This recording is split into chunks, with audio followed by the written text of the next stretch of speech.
Lumbridge is probably one of the most iconic towns in old school RuneScape. In this series, I will be working to build a scale model of it. For those new to the series, and to those returning, welcome. I really appreciate all the support we've received on the series so far. In case you don't remember, this model is approximately 56 tiles across and 72 tiles long. I felt like this captured the main part of Lumbridge while keeping the model to a manageable size. The scale of this model is 1 to 192. As you watch, I will be explaining some of the modeling process, as well as giving some interesting lore about the area that I'm working on. Today, I will be working on the Lumbridge General Store, as well as the Sheared Ram Bar. I unfortunately did not record using the hot wire foam cutter for this episode, so we're just going to jump right into the embossing. Here you can see I have the General Store cut out. Using a fine tip pen, I mark the doors and all the windows so I can avoid cutting those areas in the next step.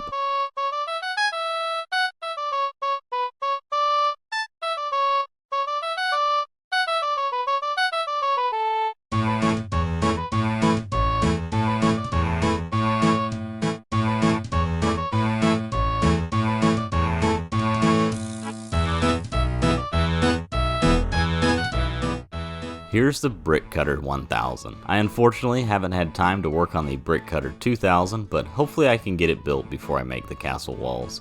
I use this to score the foam all around the building, then taking a regular pen and embossing the foam along the lines. I then meticulously scored and embossed the brick pattern all over the building. This is one of 56 general stores in the game. General stores are a unique type of shop and are particularly useful for Ironmen, as you can sell any tradable item there. They do generally offer a lower price than specialty stores though.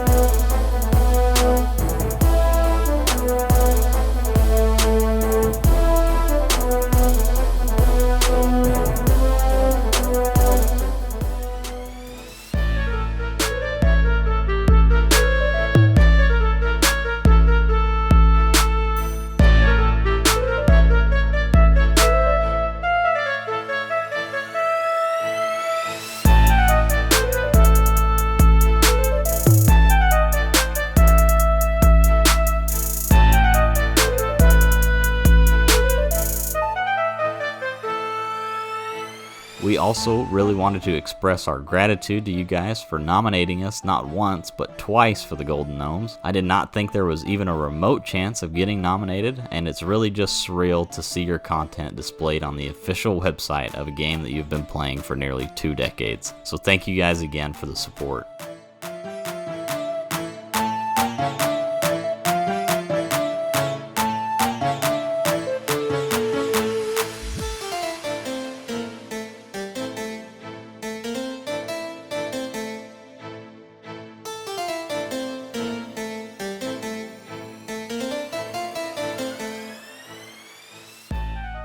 With the brickwork finished, I moved onto the roof. The general store has by far the most convoluted roof in all of Lumbridge. This is just one of those weird details you never notice until you try and build a tile accurate model. But check it out next time you're running by it.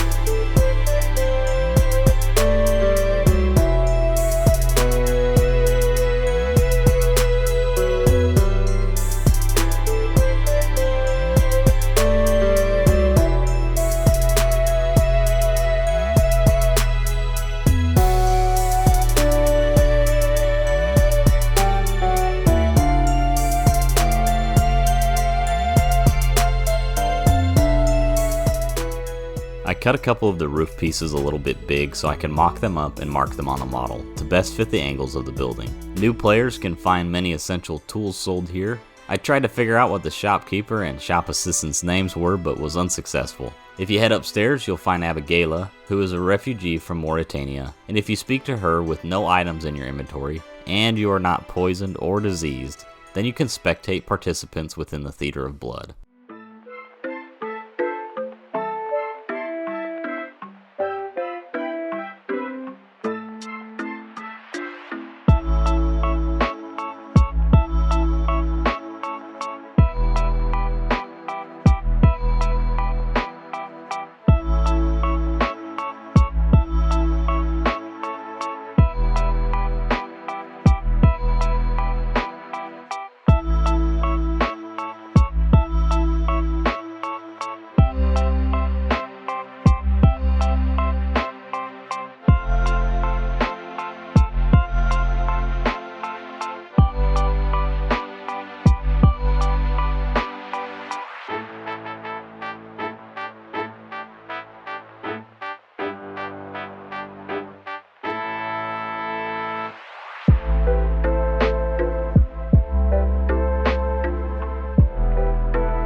With the general store basically finished, I moved to working on the bar.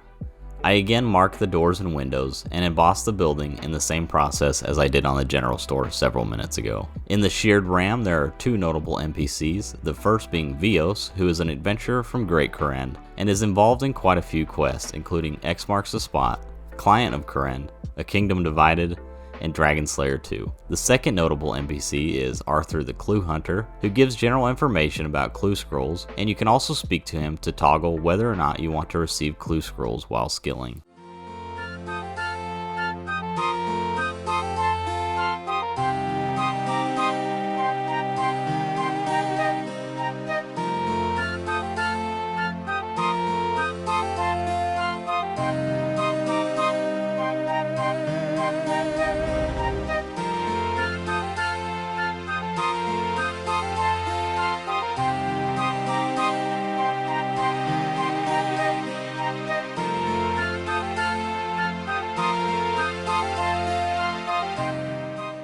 With both the buildings built, I quickly touched up the general store roof before embossing both the roofs with a mechanical carpenter's pencil.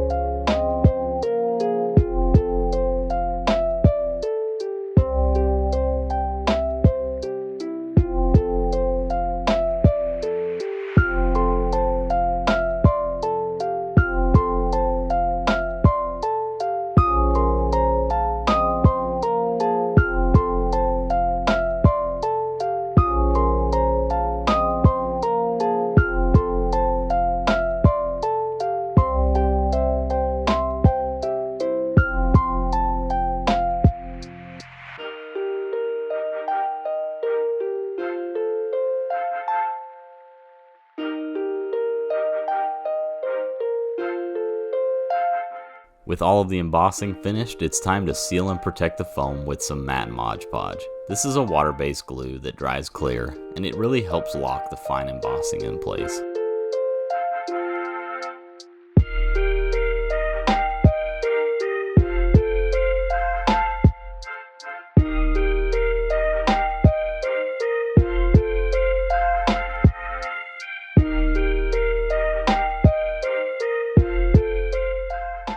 Once they finished drying, I primed both buildings with some black acrylic paint to prepare them for the next step in the painting process.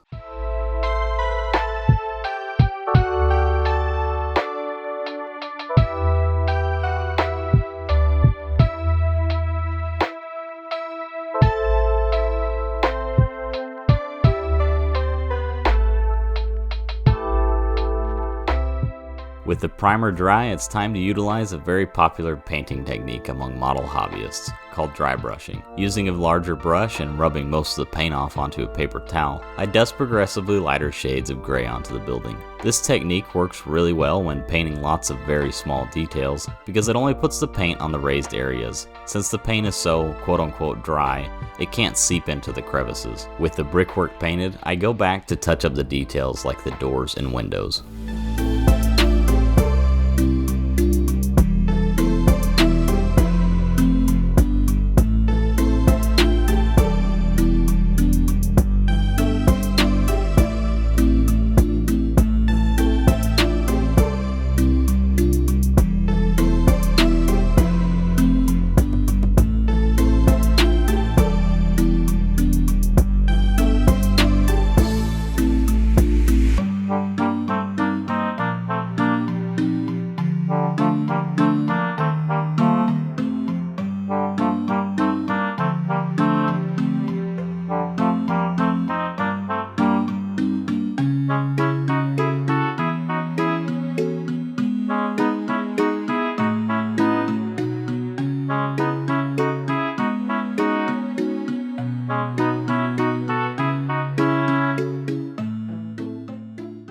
Next, I painted both the roofs. While I waited for them to dry, I began working on the small section of the fence that makes up the sheep's pen in the corner of the model. I utilized a material called polystyrene. This is a very handy material as it comes in numerous shapes and sizes and is easy to cut and sand. For those of you who've been following the series for a while now, You'll recognize this material from nearly every part of this series so far. With the fence built, I decided to start chipping away at the 17 trees that I needed to make for this section of the model. As seen in previous videos, I made them by twisting wire into the general shape of a tree. I did not record making each one, as I made them over several days whenever I found a few minutes of free time. Once I got all the trees made, which included 1 dead tree, 12 regular trees, 2 oak trees, and 2 willow trees, I glued each to a short nail, which will provide support when I attach them to the model. I dipped each one into some Mod Podge to fill in some of the gaps created by the individual strands of wire. Moving back to finish up the buildings, I painted several details, including the eaves and window frames. I also did a little dry brushing on the roofs to bring out the shingles.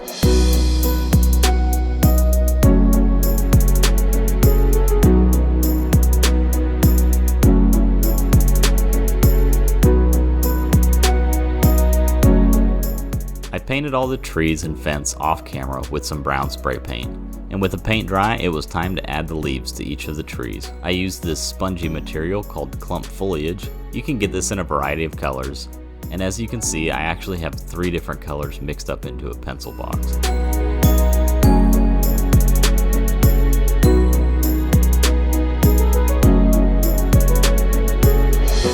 And now for the exciting part.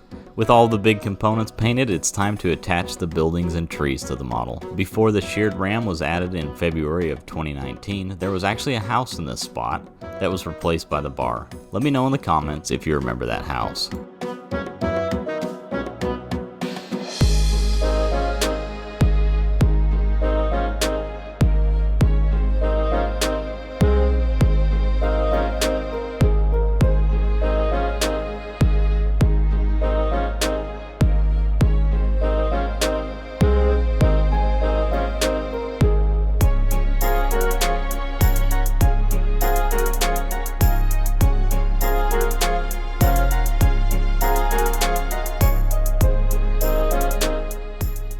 With the buildings, trees, and fence all glued into place, I went and made several signs using polystyrene that will really help bring this model together.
Once all the glue dried, I began painting the very fine details onto each of the signs. The sheared ram was thus named because of many new players will accidentally try to shear a ram during the sheep shearer quest.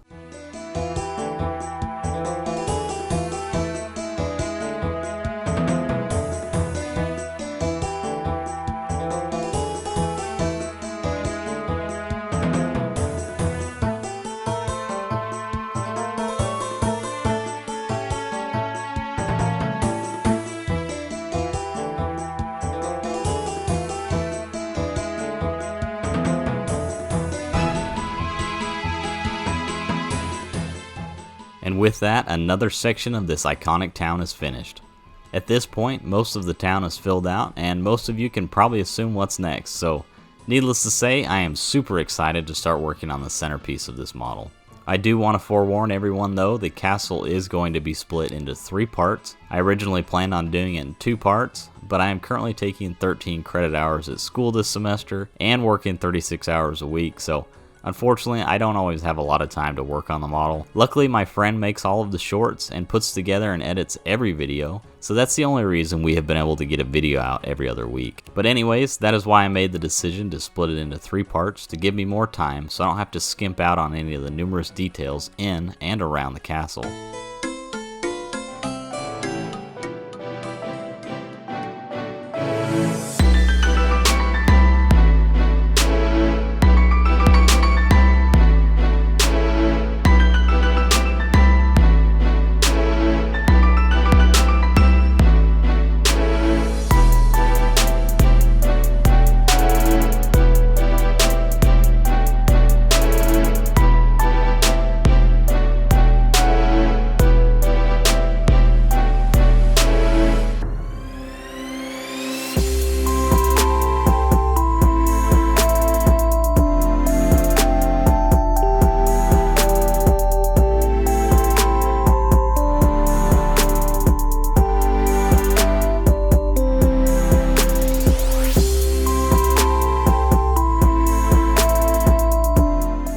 If you enjoyed watching the model making process and are interested in watching the town of Lumbridge grow, all the while learning interesting facts and lore surrounding this town, go ahead and like and subscribe. Thanks for watching.